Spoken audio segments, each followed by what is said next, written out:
삶을 열어가는 아름다운 신앙 간증 오직 주만이의 김명인입니다. 이성 교제를 할 때요, 어느 한쪽이 다른 이성과 동시에 몰래 사귀는 것, 우린 양다리라고 하죠. 양다리의 위험은 한 번의 실수로 둘 다 이룰 수 있다는 것인데요. 그런데 양다리가 꼭 연인과의 관계만 있는 것은 아닙니다. 주일에 교회에서 거룩한 성도 같지만 평일에는 크리스찬임을 철저히 숨기고 썬데이 크리스찬으로 살아가는 것, 이건 정말 믿음과 현실 사이에서 양다리겠죠. 부활하신 예수님을 만나고 일편단심 예수님과 함께하는 우리 멋진 믿음의 사람들을 만나는 시간입니다. 삶을 열어가는 아름다운 신앙간증 프로그램 오직 주만이. 오늘도 아름다운 믿음의 사람들을 만나보겠습니다. 그 전에요, 이 자리 함께해 주신 분들과 인사 먼저 나눌게요. 춘천 한마음교회 성도님들입니다. 반갑습니다.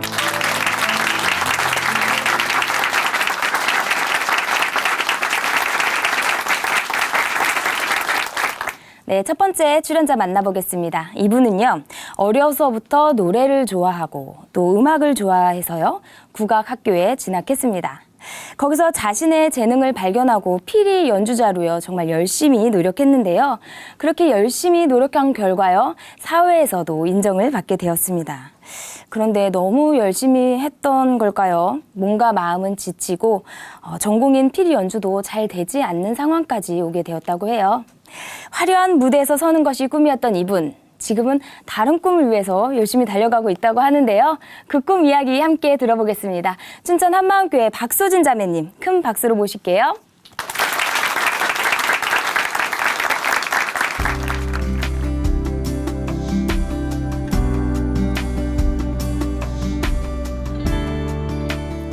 안녕하세요. 춘천 한마음교회 박소진입니다. 저는 국악 피리 연주자인데요. 제가 하는 음악으로 최고가 되고 싶어서 사람들에게 인정받으려고 열심을 내며 살았어요. 결국은 지쳐버렸고 인생이 참 허무하다는 생각이 들면서 왜 살아야 하는지조차 모르겠더라고요. 하지만 지금은 인생의 참 주인을 만나 최고의 삶을 살고 있는데요. 그 이야기를 들려드릴게요. 초등학교 5학년 때 같은 아파트에 사는 한 아주머니께서 저에게 말을 거시더라고요. 너 혹시 노래 잘하니? 알고 보니 이분은 동요 작곡가셨고 저에게 노래를 배워볼 생각이 없냐고 하셨어요. 노래하는 걸 완전 좋아했던 저는 그때부터 노래를 배우면서 동요제에 나가 상도 받고 음반 녹음도 하고 이런 재미있는 경험들을 하면서 사람들에게 많은 관심과 칭찬도 받았어요. 그러다 보니 내가 특별해진 것 같았고 노래는 삶의 활력소가 되어 주었습니다. 6학년 어느 날 저에게 노래를 권유했던 선생님께서 국악을 하면 어떻겠냐며 국립국악중학교 시험을 보라고 하시는 거예요. 처음 보는 악보를 보고 노래하는 것과 음을 듣고 악보에 적는 시창청음 시험을 봐야 했는데 시험이 얼마 남지 않았더라고요. 사실 국악은 잘 몰랐지만 어쨌든 음악을 계속 하고 싶어서 급하게 준비하고 시험을 봤는데 글쎄 합격을 한 거예요. 오래 준비한 아이들도 떨어지는데 말이죠. 와, 내 음악성이 이 정도였어? 나 정말 특별한가 봐 하며 마음이 우쭐해졌습니다. 국악중학교는 1학년 때 전공을 선택하는데요. 제가 그때 저희 학년에서 제일 작았거든요. 국악기 중 제일 조그만 악기가 피리인데 아담한 저를 보신 피리 선생님께서 이렇게 말씀하시더라고요. 이거 딱 피리네. 그렇게 시작하게 된 피리는 생각보다 재미있었어요. 성적도 나쁘지 않다 보니 점점 승부욕도 생기더라고요. 친구들에게 지고 싶지 않아서 내가 너보다 잘한다는 걸 보여주겠어 라는 생각으로 연습했어요. 내 성적이 친구보다 0. 몇 점이라도 낮게 나오면 책상에 엎드려 눈물, 콧물 다 쏟아가며 엉엉 울기도 했고요. 또 나보다 못하는 것 같은 친구가 성적이 더 좋으면 야, 선생님이 너 엄청 좋아하나 보다? 이렇게 속으로 질투하곤 했어요. 최고가 되고 싶은 마음에 승부욕은 더욱 활발 타올랐어요. 고등학교 2학년이 되면서 조금씩 두각을 나타내기 시작했어요. 어떤 웹사이트에 국악기를 소개하는 연주 영상을 올리려고 각 전공별로 학생들을 선발했는데 그 중에 하나가 저였어요. 저를 가르치셨던 중학교 선생님께서는 어느 날 제 연주를 들으시고 언제 이렇게 늘었냐며 놀라셨어요. 함께 레슨 받던 후배는 언니, 선생님께서 언니 피리 잘한다고 맨날 칭찬하셔요. 이런 말을 하기도 했고 오디션을 거쳐 일본과 중국에서 연주할 수 있는 기회를 얻기도 했어요. 그렇게 밤낮 없이 연습하며 노력한 끝에 우리나라 최고 대학 서울대에 들어가게 되었어요. 정말 세상을 다 얻은 기분이었습니다. 대학생이 되어서 동아국악 콩쿠르라는 큰 대회에서 입상도 하고 오디션을 봐서 시립국악관현악단과 함께 협연도 하고 대학생 국악관현악단에 입단해서 연주활동도 많이 했어요. 학교에서 오디션을 통과해 미주 순회 공연도 다녀왔고 선배의 추천으로 한 음반사로부터 후원을 받아 독주회를 열기도 했습니다. 피리 전공자들은 태평소도 다룰 줄 알아야 하는데요. 마지막 학기 때 선생님의 재량으로 오디션을 거치지 않고 학교 정기연주회에서 태평소를 협연하기도 했어요. 솔직히 그때 저보다 잘하는 사람은 없었어요. 이렇게 사람들에게 실력으로 인정을 받다 보니까 사회에 나가서도 잘 될 거라는 믿음이 생기더라고요. 다만 취업의 문이 너무 좁아 고민이 되었어요. 보통 국악관현악단에 들어가려고 하는데 저는 이 길이 매우 진부해 보이더라고요. 이런 건 아무나 하는 거잖아. 새로운 거 없을까? 지금까지도 잘 해왔으니까 난 뭘 해도 잘할 거야. 생각하며 뭔가 나만이 할 수 있는 특별한 길, 최고의 길을 찾아 나섰어요. 그러던 중 음악으로 다양한 시도를 하는 회사를 알게 되었는데요. 가장 매력적으로 다가온 것은 트럼펫, 트롬본 같은 금관악기에 국악기가 함께 어우러지는 공연을 만든다는 것이었어요. 퓨전 음악이 많이 생기고 있었지만 이런 건 처음이었거든요. 이거다. 잘 되면 진짜 대박이다. 생각하고 이 회사에 승부수를 던졌습니다. 일하면서 기회가 생겨 가장 관심 있던 트롬본을 배우게 되었는데 정말 재미있더라고요. 꾸준히 해서 전공자들과 나란히 연주할 정도로 실력이 늘었어요. 그래서 피리, 태평소뿐만 아니라 트롬본으로도 많은 무대에 서게 되었어요. 또 판소리 같은 국악 창법으로 노래를 불러 분위기를 확 살리기도 했어요. 그랬더니 국악기 연주자가 서양악기도 하고 노래도 하니까 사람들이 더 주목하더라고요. 제가 생각해도 좀처럼 볼 수 없는 광경이었죠. 여러 가지를 할 수 있다는 것이 강점으로 다가왔어요. 이 강점을 가지고 지금까지 없는 세상이 주목할 만한 음악으로 최고가 되어 세상 중심에 우뚝 서고 싶었어요. 그런데 들어간 회사에서 음악뿐만 아니라 공연하는 것뿐만 아니라 여러 가지 악기를 가르쳐야 했고 사업 계획, 디자인, 영상 제작, 홍보 등등 온갖 일을 다 해야 했어요. 정말 눈코 뜰 새 없이 바빴죠. 날 최고로 만들어줄 회사라고 생각해서 맡겨진 모든 일을 죽도록 열심히 했고 회사에서는 그런 저를 신뢰하며 인정해 주었어요. 그만큼 내 역량 이상의 일들이 계속 주어지다 보니까 과부하가 걸리면서 저는 점점 지쳐갔어요. 회사 사정은 갈수록 어려워지더니 월급도 제때 주지 못하는 상황이었고요. 거기다가 상사와의 관계도 틀어지면서 모든 것이 꼬여버렸고 이 모든 상황들이 앞으로 좋아질 것 같지도 않더라고요. 점점 주변이 보이기 시작했어요. 자신만의 색깔을 가진 음악으로 국내외에서 입지를 다져가고 있는 친구, 제자를 잘 양성하면서 음악적 역량도 다양하게 넓혀가는 친구 등 잘 나가는 친구들을 보니 부럽더라고요. 진부하게 생각했던 국악관현악단에서 자리를 잡아가는 선후배들을 보며 그 길도 인정하게 되었고요. 박소진, 다들 잘하고 있는데 너만 지금 뭐하고 있냐? 이룬 것도 없고 그렇다고 돈을 번 것도 아니고 제 자신이 참 초라하게 느껴졌어요. 그제야 지금의 나를 있게 해준 피리가 보이더라고요. 그동안 넘쳐나는 일로 피리 연습은 손에서 거의 놨거든요.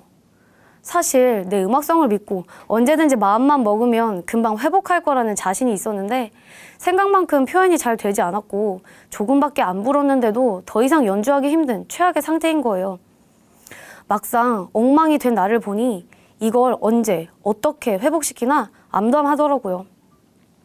인정받아왔던 피리마저도 바닥을 치자 최고가 되겠다는 꿈은 완전히 무너졌고 제게 남은 건 패배감과 두려움뿐이었습니다. 앞으로 어떻게 살아야 하나 걱정이 되면서도 몸과 마음이 다 탈진돼서 아무 의욕도 생기지 않았어요. 그러면서 삶과 죽음에 대해 고민이 되기 시작했어요. 어차피 사람은 죽는데 왜 태어나서 살아야 할까? 죽으면 끝인데 왜 열심히 살까? 하며 설령 무엇을 이룬다고 해도 죽음 앞에서는 다 허무하다는 생각이 들었고 죽음이 끝인 삶의 목적은 어디서도 찾지 못하겠더라고요. 저는 모태신앙이었어요. 나만의 체험도 있었지만 어느 순간 의심이 생기면서 보이지 않는 하나님을 어떻게 확실히 믿을 수 있는 건지 모르겠더라고요. 그러니 천국과 지옥이 있다고 하는데도 믿어지지 않았어요. 내가 왜 죄인인지, 2000년 전에 십자가에서 죽은 예수님이 지금의 나와 도대체 무슨 상관인지 알 수도 없었고요. 하나님이 존재하는가? 이 문제와 이제는 직면해야 했어요. 하나님이 존재하지 않는다면 죽음이 끝이고, 죽음이 정말 끝이라면 저에겐 살아야 할 이유가 없었으니까요. 답을 찾지 못하고 무기력하게 지내던 어느 날, 내 신앙의 근거라는 제목으로 메일을 받았어요. 이모의 간증문이었는데 정말 충격이었습니다. 왜냐하면 믿음이 좋다고 생각했던 이모가 나보다 신앙 고민을 더 오래 하셨고, 이제야 진짜 믿음이 무엇인지 알게 되셨다는 거예요. 그 후에 이모를 만났는데요. 예수님의 부활은 역사적 사실이라고 확신에 차서 말씀하시는 이모의 표정이 제 마음을 사로잡더라고요. 이모를 따라서 한마음교회에 가게 되었는데, 매주 드려지는 예배와 만나는 모든 사람들에게서도 큰 확신이 느껴졌어요. 여기라면 답을 찾을 수도 있겠다 생각하며 정말 하나님이 살아계신가에만 집중하게 되었어요. 예수님의 부활에 대한 말씀을 반복적으로 듣던 어느 날이었어요. 거의 매일 지체들이 간증을 하는데요. 복음에 목숨 걸겠다는 청년들의 간증을 들으며 문득 예수님의 제자들이 생각나더라고요. 분명 제자들은 예수님이 십자가에 달리실 때는 자신도 죽을까 봐 모두 도망가 숨어 지냈는데, 나중에는 목숨 걸고 예수님을 전하다가 전부 순교했잖아요. 그때 부활하신 예수님께서 제자들에게 나타나셨다는 것이 생각났어요. 성경을 다시 확인해 보니 예수님께서는 자신에 대해 예언된 모든 성경 말씀을 친히 풀어주시면서 자신이 누구인지 아주 확실히 믿을 수 있게 하셨더라고요. 제자들이 의심하니까 못자국 난 손과 발, 그리고 물과 피를 쏟았던 옆구리까지 만지게 하셨고, 구운 생선도 잡수셨고, 또 제자들과 40일을 함께하며 자신이 진짜 부활했음을 충분히 나타내 보이시더니 승천하시는 거예요.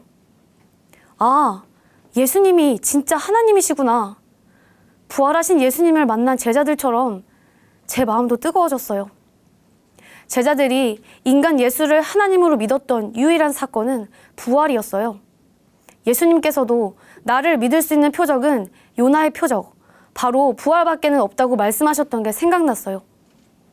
예수님의 부활이 성경의 예언 그대로 성취된 것을 보니까 모든 성경 말씀은 창조주 하나님의 말씀이고 진리였습니다. 죽은 자와 산 자의 주, 곧 모든 사람의 주인이 되기 위해 십자가에서 죽고 부활하신 예수님께 그대로 엎드려질 수밖에 없었어요. 지금까지 오직 내 영광을 위해서만 살아온 저의 인생이 그냥 보였어요. 최고가 되고 싶어서 음악뿐만 아니라 여러 일들, 심지어 사람과의 관계까지 이 모든 것으로 인정받고 싶은 욕심을 채우고 있었어요. 모든 영광과 찬양을 받으실 분은 예수님이셨는데, 만물의 주인 앞에서 그분의 것으로 내가 영광을 취해 세상의 주인공이 되려고 했어요. 진짜 주인을 내쫓고 철저히 내가 주인이 되어 살아왔던 거예요. 성령께서 책망하시는 근원적인 죄, 예수님을 믿지 않는 이 죄가 선명히 보였습니다. 아, 하나님께서 하나님을 버린 나에게 아들을 보내주셨는데 세상에 눈이 멀어 내가 그 아들까지 버렸구나. 지옥 불구덩이에 떨어져야 할 자가 바로 나였구나. 그런데 이런 마귀 같은 나와 영원히 함께하고 싶으셔서 변함없이 기다려주신 전능자의 사랑 앞에 마음이 무너져 내렸습니다. 저는 마음의 보좌를 저의 주인이신 예수님께 온전히 돌려드렸어요. 예수님께서는 제 마음에 들어오셨고, 전능자께서 목숨 걸고 이 땅에 오실 만큼 간절히 원하셨던 그 영원한 동행이 시작되었습니다. 예수님께서 제 안에 계시다는 사실은 정말 놀라웠어요. 제 신분이 완전히 바뀌어서 영원한 하늘에 속한 자가 된 것뿐만 아니라 예수님과 함께 하늘 보좌 우편에 앉힌 바 되었더라고요. 보좌에 앉으려고 노력하지 않아도, 내가 그 자리를 취하려고 발악하지 않아도 이미 하나님께서는 나에게 주고자 하셨던 것이었구나. 하나님의 주권을 인정하고 굴복하는 순간 예수님과 함께 그 자리에 앉혀주셨던 거예요. 하나님의 전부를 걸고, 그것도 창세 전부터 그 계획을 갖고 계셨더라고요. 예수님과 동행하는 삶이 진짜 최고의 삶이었어요. 예수님께서 나와 함께 하시니까 이미 다 이루어진 약속의 말씀들을 누리게 되더라고요. 저는 말씀처럼 유명한 자가 되었고 모든 것을 다 가진 자가 되었습니다. 이제 표대를 향해 달려가는 일만 남았더라고요. 주를 위해 음악을 하는 것이 마땅하다는 생각이 들었어요. 감사하게도 하나님께서 공동체 예배에 피리로 찬양하도록 세워주시더라고요. 기쁘고 떨리는 마음에 간절히 기도했어요. 주님, 사람 앞에 서는 것이 아니라 주님 앞에 섭니다. 주님이 기뻐하시는 연주가 되기 원합니다. 연주를 마친 후 교회 지체들을 보니까 은혜와 기쁨이 가득했어요. 하나님께서 피리 연주로 사람들의 마음을 활짝 열어주시고 교회 공동체가 한마음이 되게 하셨더라고요. 정말 감사했어요. 이것을 통해 음악으로 하나님께 영광 돌리는 것은 물론 많은 사람에게 복음의 문이 열릴 수 있도록 음악을 하는 것이 저의 사명임을 알게 되었어요. 하나님께서 사용하시니 피리를 연주할 수 있다는 것 자체만으로도 감사하더라고요. 지금은 그 어느 때보다도 기쁜 마음으로 피리를 연주하고 있습니다. 예전에는 연주를 마치고 나면 늘 공허했거든요. 더 많은 것을 쏟은 공연일수록 잠깐의 성취감은 있었지만 그 뒤에 왠지 모를 허전함이 밀려왔어요. 주인이 아닌 자가 주인의 자리에서 한 것은 진정한 만족을 주지 못하더라고요. 그런데 나에서 주로 바뀐 연주는 그냥 기쁘고 감사했어요. 모든 것이 제자리로 돌아가니까 진정한 만족이 찾아왔어요. 하나님께서 나와 함께 하시는 것, 이거 하나로 충분하더라고요. 언젠가 공연 연습 중에 피리 음정 좀 신경 써달라고 누가 그러는 거예요. 그것도 여러 사람들 앞에서요. 음악으로 최고가 되고 싶었고 그만큼 자존심도 셌던 저는 싫은 소리를 받아들이는 것이 힘들었거든요. 예전 같았으면 너 지금 날 뭘로 보는 거야? 너나 잘해. 이렇게 속으로 분을 했을 텐데 네, 잘 맞출게요. 얘기해줘서 고마워요. 라고 말하는 저를 보며 저도 놀랐어요. 마음이 요동치지 않았고 고맙다는 말 진심이었거든요. 또 전에는 제가 연주할 공연의 규모와 누가 주최하는 것이냐에 따라 마음가짐이 달라졌는데요. 지금은 어떤 자리에서든 주님 앞에서 최선을 다하고 있습니다. 무엇보다도 제 삶의 가장 큰 변화는 모태신앙이었지만 예수님을 한 번도 전하지 않았던 제가 이제는 큰 확신으로 예수님을 전한다는 거예요. 부활하셔서 지금도 살아계시는 것이 확실하니까요. 전철역에서 예수님의 부활은 역사적 사실입니다. 부활하신 예수님이 우리의 주인이십니다. 라고 외치며 지체들과 함께 전도지를 나눠주기도 하고 택시에서도 복음을 전해요. 믿지 않는 친구들과 가족들, 지인들에게도 기쁘게 복음을 전합니다. 저에게 고민을 털어놓는 한 친구에게 몇 번 예수님을 전하게 되었어요. 그 친구는 야, 그만 좀 해. 계속 이러면 널 만나기 힘들 것 같아. 하며 언짢아 했고 제가 종교에 너무 빠진 것 같아 걱정된다고 했어요. 그런데 예수님을 믿지 않으면 이 친구가 어디로 가는지 알기에 물러설 수가 없더라고요. 내가 이 땅에 사는 목적이 분명해지니까 보이는 상황이 아무 문제가 되지 않았고 이 영혼을 살려달라고 더 간절히 기도하게 되었습니다. 이렇게 변화된 제 모습을 지켜보셨던 부모님께서는 예수님을 주로 믿는 진짜 삶이 무엇인지 너를 통해 보게 된다. 그리고 요즘 너 정말 평안해 보여. 하시며 자신을 돌아보게 되었다고 하셨어요. 나와 동행하시는 예수님께서 나타나 주심에 정말 감사했어요. 우리 가족은 전능자가 이 땅에 오셨다, 가셨다는 사실을 붙잡고 문제가 아닌 다 이루신 주님을 보게 되었습니다. 저에게는 이런 꿈이 있었어요. 화려한 무대 위에서 죽는 것이요. 사람들이 나에게 환호하며 박수 쳐줄 때 혼신을 다한 연주로 마지막까지 무대에서 빛나다 죽게 된다면 더 이상 바랄 게 없겠더라고요.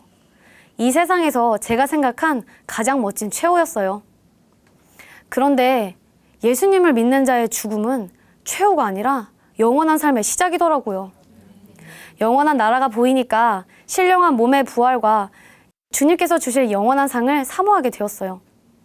이제 저의 꿈은 영원한 나라에서 주님께서 면류관 씌워주실 때 세상과 비교할 수 없는 그 영광을 나의 하나님 그리고 영원한 하늘 가족과 함께 누리는 것입니다. 아멘.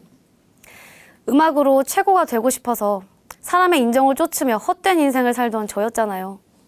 그런데 살아계신 하나님을 만나고 나니 이 땅에서 진짜 최고의 삶은 나의 참 주인이신 예수님과 동행하는 순간 이루어지는 것이었어요. 저는 더 이상 사람들의 인정을 구하지 않아요. 전능하신 분이 제 안에 계시니까요. 주님 한 분이면 충분합니다. 주님께서 보여주신 것처럼 저도 끝까지 주님만 사랑하며 주와 복음을 위해 살겠습니다. 감사합니다.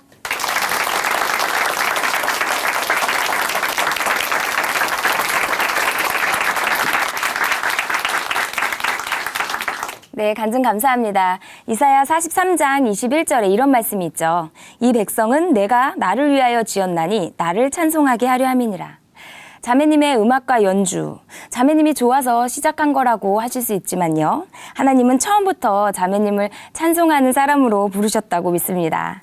나를 위한 음악은 공허하지만 하나님을 위한 음악은 은혜가 되고 위로가 되는데요. 나를 위한 연주에서 하나님을 위한 연주로 바뀐 자매님의 음악은요. 듣는 이로 하여금 창조주 하나님을 생각나게 할 것 같습니다. 자매님의 새로운 꿈과 비전에 하나님의 인도하심이 함께하기를 기도하겠습니다. 다시 한번 큰 박수 보내드릴게요.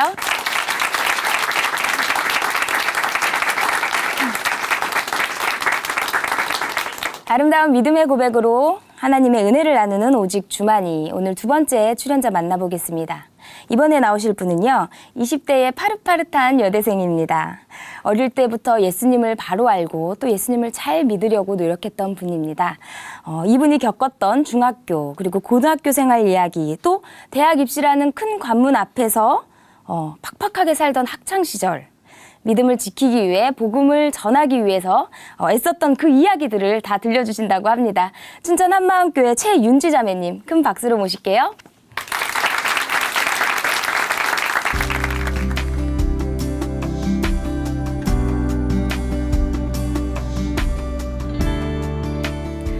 안녕하세요. 춘천 한마음교회 최은지입니다. 제가 이런 얘기를 들은 적이 있어요. 온 세계 기독교인들의 부러움을 사는 인물이 있는데 그 사람은 바로 죽기 직전에 예수님을 믿어 천국에 간 강도라는 거예요. 하지만 저는 농담으로라도 그 강도가 전혀 부럽지 않아요. 그 사람은 이 땅에서 천국의 삶을 사는 기쁨은 알지 못했을 것 같거든요. 저는 인생의 마지막 순간에 예수님을 믿은 강도와는 달리 일찍 예수님을 믿었어요. 그랬더니 이 땅에서 그 누구보다 값진 삶을 선물로 주셨어요. 이렇게 저의 인생 전체를 놀랍게 인도해 주신 하나님의 은혜를 나누고 싶습니다. 저는 6살 때부터 교회에 다녔는데요. 교회 생활은 딱 제 스타일이었어요. 어린 나이에도 신앙생활을 열심히 하는 제 모습에 어른들은 칭찬을 아끼지 않으셨어요. 칭찬받는 것이 좋았던 저는 신앙에서만큼은 누구에게도 뒤지고 싶지 않다는 생각을 하게 되었고 더욱 열심히 신앙생활을 했습니다. 아빠가 군인이셔서 이사를 자주 했었는데 그럴 때마다 교회를 여기저기 옮겨 다녔어요.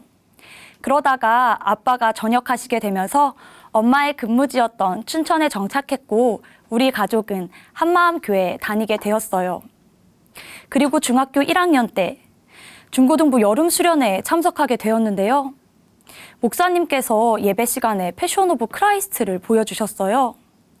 이날 저는 영화의 마지막 장면에서 큰 충격을 받았어요. 예수님을 두었던 무덤에 돌이 굴려지고 부활하신 예수님이 걸어 나오시는 것을 보는데 제게 부활, 이 단어의 무게감이 그대로 몰려오더라고요. 2000년 전에 살아나신 예수님이 지금 제 앞에 딱 서 계시는 것 같아서 소름이 끼쳤어요. 그때 예수님이 하나님이라고 고백하며 죽어간 수많은 사람들이 떠오르기 시작했어요. 그리고 역사책에서 보았던 크리스천 박해시기 때 그림이 생생하게 생각났어요. 한 남자가 자신의 갓난아이를 품에 꼭 안고 원형 경기장 안으로 들어가는 그림이었어요. 원형 경기장에 들어가면 사자밥이 된다는 것을 너무나 잘 알고 있었을 텐데 그 아버지는 갓난아이를 안고 그곳으로 들어갔어요. 순간 확실하지도 않은 것에 내 아이의 목숨을 걸 수 있을까? 라는 생각이 들었어요. 자기만 죽는 것도 아니고 내 자녀의 목숨까지 달려있는데 확실하지도 않은 일에 자신의 생명과 아이의 생명까지 걸 수는 없는 거였어요. 그때 딱 알았어요. 이 사람들이 진짜로 보았구나. 예수님이 부활하신 것을 봤구나. 죽음이 끝이 아니라는 것을 진짜로 봐버린 거구나. 예수님이 진짜로 살아나셨구나. 지금 살아계시구나. 예수님의 부활이 저에게 실제가 되었어요. 저도 그들처럼 부활하신 예수님 앞에 딱 서니까 이분이 누구신지 알겠더라고요. 부활은 사람이 절대로 할 수 없는 것이었어요. 예수님이 하나님이시라는 증거, 그것이 바로 부활이었습니다. 예수님이 진짜 하나님이구나. 하나님이 사람이 되어 이 땅에 오신 것이구나. 강대상의 십자가가 보이면서 통곡만 나왔어요. 십자가에서 전능자가 죽으신 거였어요. 교회는 열심히 다녔지만 나보다 잘난 친구를 질투하고 내 기준에 맞지 않다는 이유로 사람을 미워하고 부모님께 거짓말을 하던 내 모습이 떠올랐어요. 마음에 하나님 두기 싫어하기 때문에 이런 죄를 짓는다는 로마서 1장 말씀이 생각나면서 내가 마음에 하나님 두기 싫어했기에 죄들 속에서 살았던 것이구나 알게 되었습니다. 마음에 하나님 두기 싫어하여 죄 가운데 살았던 저를 위해서 하나님께서는 예수님을 보내주신 거였어요. 성자 하나님께서 사람이 되어 저 대신 죽으신 거였어요. 제가 전능자를 죽인 자였습니다. 십자가에 못 박혀 죽은 아들을 안고 오시는 아버지가 생각나는데 미친 듯이 통곡할 수밖에 없었어요. 하나님, 어찌합니까? 어찌합니까? 한참을 울고 있는데 너희가 십자가에 못 박은 이 예수를 하나님이 주와 그리스도가 되게 하셨다라는 말씀과 요한복음 16장 말씀이 계속 생각났어요. 죄에 대하여라 함은 저희가 나를 믿지 아니하며 마치 예수님께서 제 앞에서 말씀하고 계신 것 같았어요. 윤지야, 나를 믿지 않는 것이 죄다. 그 순간 회개하고 나를 믿으라는 예수님의 마음을 알게 됐어요. 내가 다 이루었다. 너의 죄를 내가 다 담당했다. 이제 너는 나를 믿지 않는 죄, 이 죄를 회개하고 나를 주인으로 믿으면 된다. 이를 위하여 내가 이 땅에 왔고 십자가에서 죽었으며 부활했다. 이제 나와 함께하자. 그때 복음이 진짜로 제게도 기쁜 소식이 되었어요. 저는 예수님을 믿지 않은 죄를 회개하고 예수님을 제 마음의 주인으로 믿었습니다. 다시 강대상의 십자가가 보이는데 너무나 감격이 되어 이런 기도가 나왔어요. 예수님, 당신께서 저를 위하여 죽어주셨던 것처럼 저도 주님을 위해 죽겠습니다. 하나님께서 생명을 거신 이 복음을 전하는 것에 저도 생명 걸기 원합니다. 부활이 확증되고 드린 이 고백은 일시적인 감정의 고백으로 끝나지 않았어요. 예수님의 부활, 이 역사적인 사실 위에 세워진 신앙은 내 감정에 따라 흔들릴 수가 없었어요. 흔들리지 않는 증거 위에 세워진 믿음은 흔들릴 수 없는 믿음이 되더라고요. 그렇다고 제가 또래 친구들이 하는 고민들을 안 해본 건 아니에요. 저를 빼고 자기들끼리 놀러 갔던 친구들에게 삐진 적도 있었고 학교 성적에 대해 고민한 적도 있어요. 그리고 거울에 비친 제 얼굴을 보면서 이거 참 답이 없구나 생각한 적도 있어요. 하지만 그 어떠한 상황도 저를 좌지우지하지는 못했어요. 어떤 상황에서도 부활하신 예수님을 바라보면 상황에 상관없이 기뻤거든요. 중학생 때 저는 엄마에게 이런 말을 했어요. 엄마, 제가 부모님을 속일 수는 있어도 하나님을 속일 수는 없잖아요. 그래서 저는 바른 길을 갈 수밖에 없어요. 사실 저도 내가 어떻게 이런 말을 했지 생각하며 놀라기도 하는데요. 하나님이 살아계시다는 것이 너무나 선명했기에 학창시절 동안 어긋난 적 없이 학교에서도 집에서도 바른 생활을 했습니다. 친구가 윤지야, 너는 왜 공부를 해? 물었을 때도 주님의 영광을 위해서 공부한다고 대답했어요. 그 당시 춘천은 비평준화 지역이었는데요. 열심히 공부했던 저는 가장 좋은 고등학교에 입학했어요. 하루는 주일 예배를 드리는데 목사님께서 우리는 전신자가 다 사역자인 걸 믿습니까? 하셨어요. 하나님께서 나를 우리 학교에 사명자로 부르셨구나. 저는 제가 있는 곳에서 사명을 감당하는 사람이 되게 해달라고 기도했고 고등학교 2학년 때 학교에 작은 교회를 세웠습니다. 작은 교회 구성원들이 다 학생이었기 때문에 예배 장소를 찾는 것이 어려웠어요. 그래서 하나님께 기도하던 어느 날 한 선생님이 갑자기 저를 부르시더니 학교에 전통실 키를 주시면서 앞으로 전통실 청소를 해달라고 하셨어요. 우리에게 예배 장소가 생긴 거예요. 우리는 찬 바닥에 앉아서 예배해야 했지만 전혀 문제가 되지 않았습니다. 저는 매주 말씀을 준비해서 예배를 인도했어요. 작은 교회를 잘 끌어가려면 전적으로 하나님께만 의지해야 한다는 생각이 들어서 새벽을 깨워 기도하기 시작했어요. 야간 자율학습이 끝나고 집에 도착해서 씻고 누우면 11시 정도였는데요. 저는 꼭 4시 37분 알람을 맞춰놓고 잤어요. 친구들은 왜 35분도 아니고 애매하게 37분이냐고 물었는데 솔직히 2분이라도 더 자고 싶더라고요.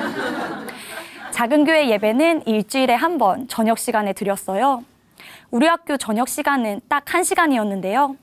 사실 1시간 동안 저녁 먹고 양치하고 자율학습 준비하기에도 바빴지만 고등학생인 우리가 모두 모여서 예배할 수 있는 시간은 이때밖에 없었어요. 저녁 시간 종치기 5초 전 우리들의 몸은 이미 문을 향해 반이 틀어져 있고 다리 한쪽은 책상 밖으로 나와 있었는데요. 종이 치는 그 순간 우리들은 예배 장소를 향해 번개처럼 달렸어요. 하지만 일찍 모여도 함께 예배하고 뜨겁게 말씀으로 교제를 하다 시계를 보면 저녁 시간이 조금밖에 남지 않은 거예요. 그럼 급하게 마침 기도를 하고 다시 식당을 향해 달렸습니다. 밥을 타고 나면 우리에게 필요한 건 바로 스피드였는데요. 한 후배는 우리는 밥을 먹는 게 아니라 음식을 입에 쑤셔 넣는 것 같다고 했어요. 그렇게 5분 정도 폭풍 흡입이 끝나면 자율학습 시간에 늦지 않기 위해서 우리는 또 달렸습니다. 이렇게 공부와 작은 교회 예배로 바쁜 학교 생활을 하던 중 좋은 대학교가 우상이 되어 있는 친구들의 모습이 보였어요. 성적에 따라 울고 웃는 아이들. 잘하는 애는 잘하는 대로 그 자리를 지키기 위해서 스트레스를 받았고 못하는 애는 잘하는 친구와 자신을 비교하며 좌절했어요. 이런 친구들 외에도 친구 관계가 조금이라도 힘들어지면 모든 것이 다운되는 친구. 부모님이 원하시는 진로와 자신이 원하는 길이 맞지 않아서 공부도 다 포기하고 수업 시간 내내 자는 친구. 자신의 외모를 비관하여 손목을 그으며 자해하는 친구도 있었어요. 이 세상이 전부인 줄 알고 보이는 것에 따라 이리저리 휘청거리는 친구들의 모습을 보면서 안타까웠어요. 하지만 원래 사는 게 다 똑같은 거라고 말하는 친구들을 보면서 지금은 공부 때문에 내가 복음을 전해도 듣지 않겠지? 수능이 끝나고 여유가 생기면 그때 전해도 될 거야 생각하며 복음을 전하지 않게 되었습니다. 그런데 제가 고3이 되고 얼마 지나지 않아 학교에 충격적인 사건이 발생했어요. 학교 후배 2명이 연달아 자살을 한 거예요. 학교 어디를 가도 왜 죽었대? 어떻게 죽었대? 라는 말로 가득했어요. 처음엔 너무 충격적이라 그냥 멍했는데 갑자기 놓쳤구나. 이 귀한 영혼들을 놓쳤구나 생각이 들었어요. 그 순간 마음이 무너져 내리는데 감당이 안 되는 거예요. 잃어버린 영혼들을 향한 하나님의 마음이 전해졌어요. 이 아이들이 복음을 알았더라면 이런 결정은 하지 않았을 텐데 예수님이 주인이 아니면 자신이 주인 되어 살다가 어려운 상황에서 딱 죽는구나. 각자의 문제에 갇혀서 사는 친구들을 살릴 수 있는 길은 복음밖에 없다는 것을 알게 되었어요. 저는 그제야 영혼에 대한 사랑이 무엇인지 알았어요. 다시는 한 영혼도 놓치고 싶지 않았습니다. 영혼에 대한 간절함으로 우리 작은 교회는 완전히 달라졌어요. 그냥 모인다고 되는 것이 아니구나. 정말 중심으로 해야 하는구나. 우리는 눈물로 기도하기 시작했고 자연스럽게 기도 모임이 생겼어요. 매일 청소 시간마다 모여서 기도했는데요. 마땅한 장소가 없어서 학교 건물 뒤에 모여 서서 기도했어요. 하나님, 학교를 살려주세요. 친구들을 살려주세요. 이 시대 청소년들을 살려주세요. 저희가 복음을 전하겠습니다. 입술을 열겠습니다. 다시는 한 영혼도 놓치지 않게 해주세요. 제발 저희의 기도를 들어주세요. 아무리 청소가 늦게 끝나도 1분이라도 모여 기도했습니다. 이후로 작은 교회 학생들 모두가 사랑으로 복음을 전하는 사람들이 되었어요. 진짜 사랑으로 전하니까 복음을 듣는 아이들이 다 느끼더라고요. 얘가 나를 사랑해서 이런 이야기를 하는구나. 나를 살리기 위해서 복음을 전하는 것이구나. 그러니까 마음을 열고 듣는 거예요. 예배의 자리로 나오는 거예요. 얼마 뒤 작은 교회 예배에 새롭게 연결된 2명의 친구가 예수님을 주인으로 영접했어요. 이 아이들을 전도한 후배는 우리는 2명의 영혼을 잃었지만 2명의 영혼을 얻었습니다. 고백하며 눈물을 흘렸어요. 이후로 작은 교회는 부흥되기 시작했고 많은 아이들이 복음을 듣고 주님께 돌아오는 역사가 일어났습니다.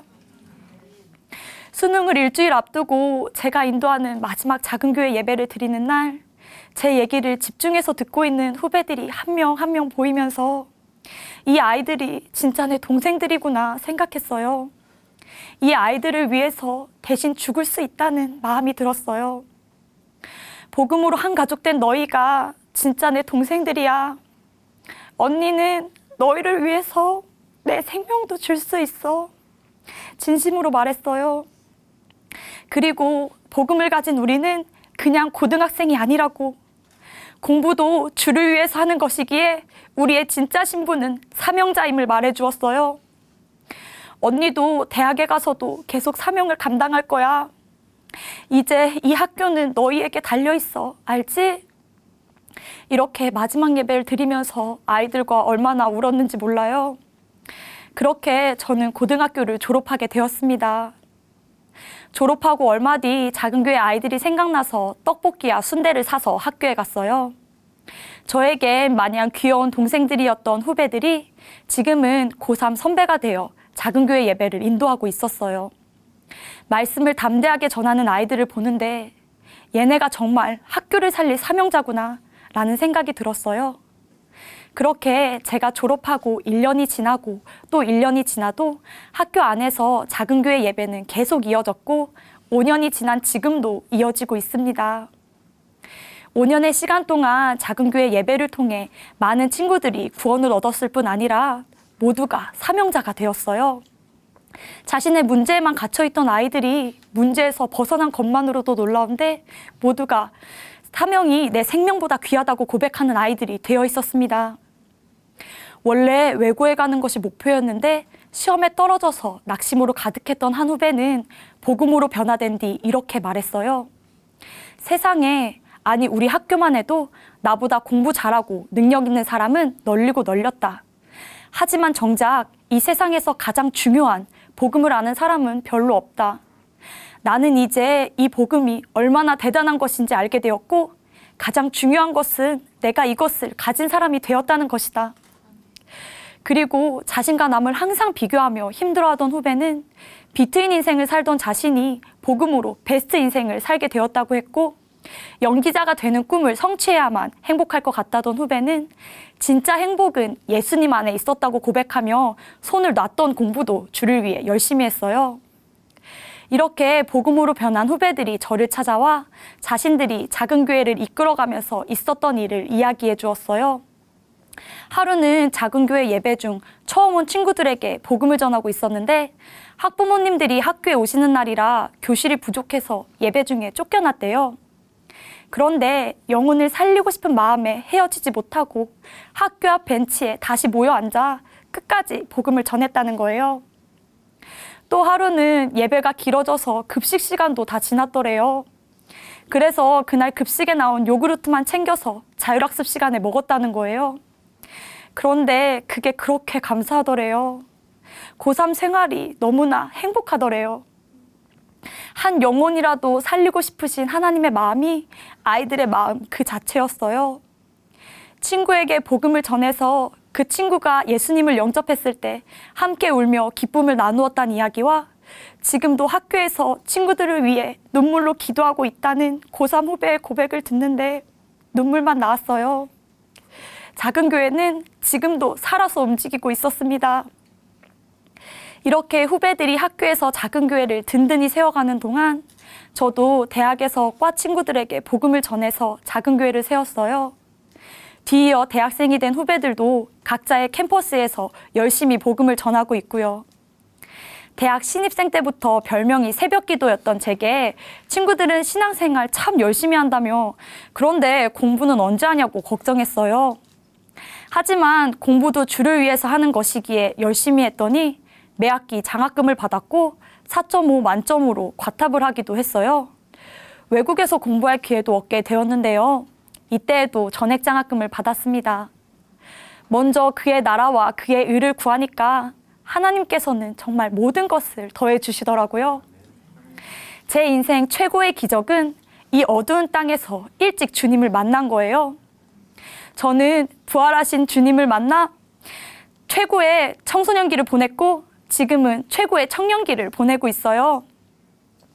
공동체와 함께 매일 새벽을 깨워 기도하고 캠퍼스에서 복음을 전하고 양육하면서 이 땅에서 최고의 삶을 살고 있습니다.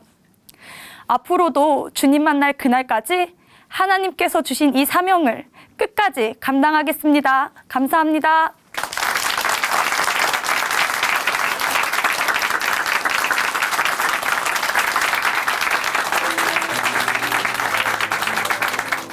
네, 간증 감사합니다. 방황하기 쉬운 이 청소년 시기를요, 이렇게 주님과 함께한 이 자매님의 모습 정말 아름답습니다. 네, 시편 1편에 나오는 시냇가에 심은 나무처럼요, 바른 믿음을 통해 건강한 믿음의 잎사귀와 아름다운 열매를 맺는 모습을 보는 것 같습니다. 밥을 굶어가면서 예배를 사모하고 또 복음을 위해서 최선을 다한 자매님의 모습 우리에게 모범이 되는데요. 앞으로도 계속 주님을 사모하고 동행하는 자매님 되시기를 응원하겠습니다. 최은지 자매님 다시 한번 간증 감사드립니다. 하나님으로 인해 변한 삶의 고백이 있는 간증 프로그램 오직 주만이 오늘은 여기까지입니다. 지금까지 함께해 주신 춘천 한마음교회 성도님들 그리고 시청자 여러분 감사드립니다. 오늘도 찬양으로 마무리하겠습니다. 찬양해 주실 분은요 하유정 자매님이시고요. 함께할 찬양은 나 무엇과도입니다. 오늘도 성령 충만한 하루 보내세요. 감사합니다.